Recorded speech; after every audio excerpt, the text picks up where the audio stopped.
Hey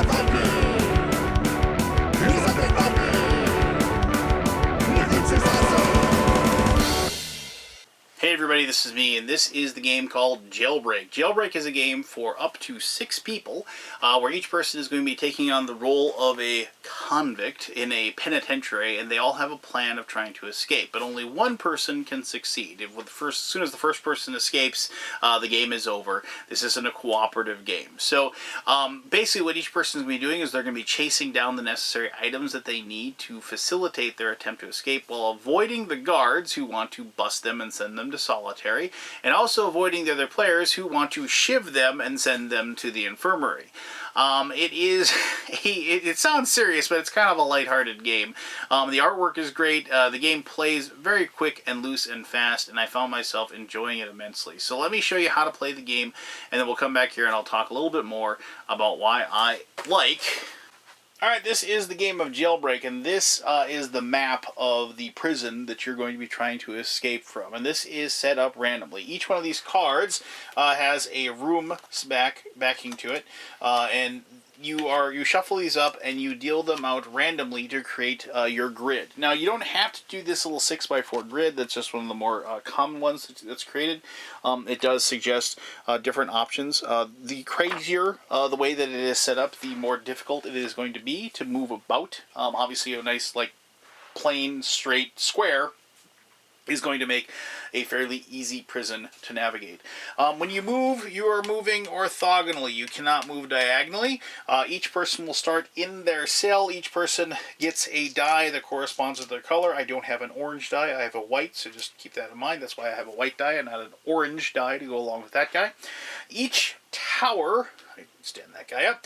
Each tower will have a guard on it. The guards will stay in the tower. If you ever end up in the same space as a guard, you will randomly, well, not randomly, I'm sorry, you will lose one card that you happen to have in your hand, and they will send you directly to solitary. So you don't want to have that happen to you, because it just basically ruins your turn, because you're then, you've lost an item that you've collected, and plus, you probably, this isn't where you want to be ever. You're not going to get anything good out of being there.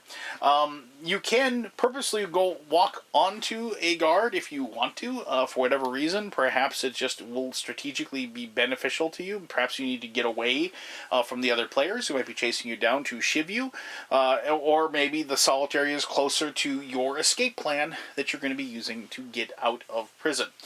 On your turn, you're going to do 3 things. You're going to do your jailbreak phase, which means you're going to draw a jailbreak card.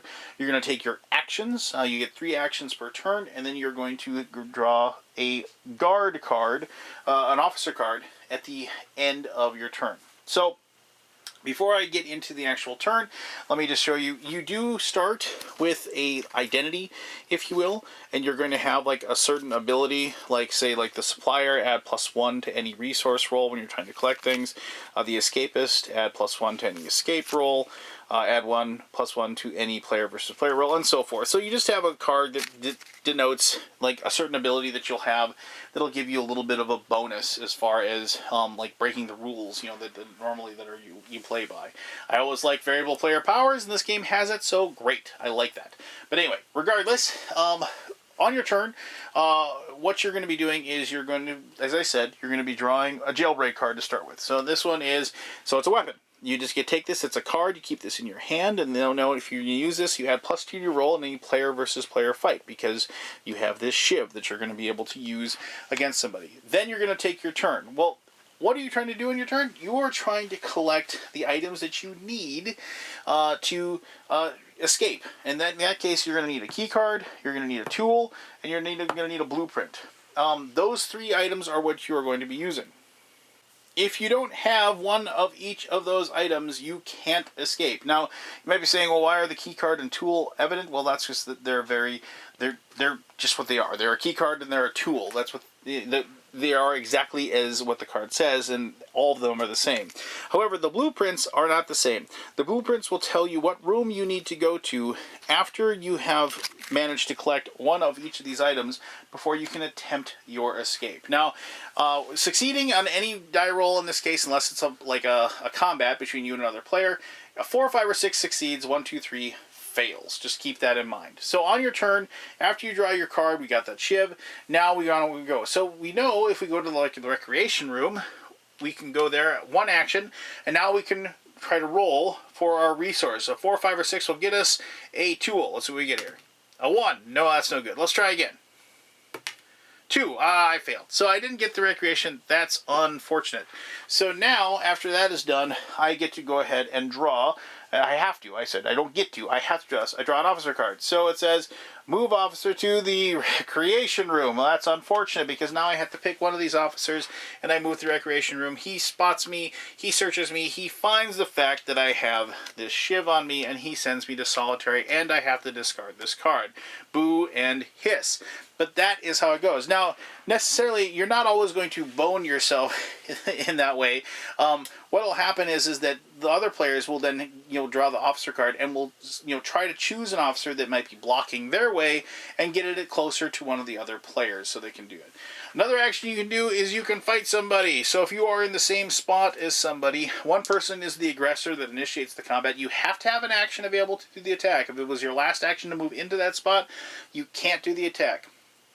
If you move into a location and you fight, both of you are going to roll a die. So this is orange, remember? So we roll a 5 or 2. Orange is the aggressor, and they defeated yellow. So yellow is going to go to the infirmary. Orange now gets to take one random card from yellow's hand, and hopefully they get something good. Now, if the reverse was true, orange is the aggressor, and let's say I rolled a 1 and they rolled a 2, I would lose. Orange goes to the infirmary, but yellow does not get to collect a card. It's just the way it works. That as the aggressor, I think in a way that's maybe a mechanism that's placed in the game to promote attacking, so you don't you aren't worried about the possibility of losing one of your cards. So just that is a situation where you're not going to lose if you lose the combat. If you happen to roll evens. First thing happens if anybody is using a weapon and you roll an even score, you discard all your weapons and you keep fighting. And each person will then keep rolling over and over again until one person does get defeated. You don't have draws in the combat system in Jailbreak, so just keep that in mind. Eventually, somebody is going to collect all 3 items that they need. They're going to end up being, in this case, like the boiler room, they're going to be in the boiler room, and the attempt to escape, 4, 5, or 6 succeeds, and it is the only roll that you make that you can't just keep rolling. If you were in that room and you had 3 actions, you couldn't say, I'm going to make 3 attempts to escape. So you'd roll, you get a 6, and then they would successfully pull that off. But if they rolled a 2 or a 3, they can't do anything. They probably don't want to leave that room for any reason, so they might just pass with the rest of their actions. But that probably signifies everybody, quick, get him, and then head over there to beat him within an inch of his life, send him to the infirmary so he can't be the first person to escape and therefore win the game. That, in a nutshell, is how you play Jailbreak. It isn't meant to be a super serious, hardcore, tons of rules type of game, but what it is meant to be is a super fun, thematic chase down, if you will, that I've enjoyed a great deal with my friends. This definitely isn't kind of the weird filler world. It's kind of like a super filler in a way, where it takes about 20 minutes or so to play, but everybody had a really good time, basically because of the fact that we allowed the theme to kind of permeate with our actions and with our conversations and what have you, and we ended up having a great deal of fun. But let me talk more about that in my conclusion, which I'll do right now. I love super heavy deep games, and I love super heavy Euro games, and I love super heavy strategic thematic games that take 4 or 5 hours, and war games and all the spectrums of those. But every once in a while I just like playing a quick 20-minute dice fest, and that's exactly what Jailbreak is. This is not a game where anybody needs to take it super seriously. It is not a game where everybody needs to just be really agonizing over a turn.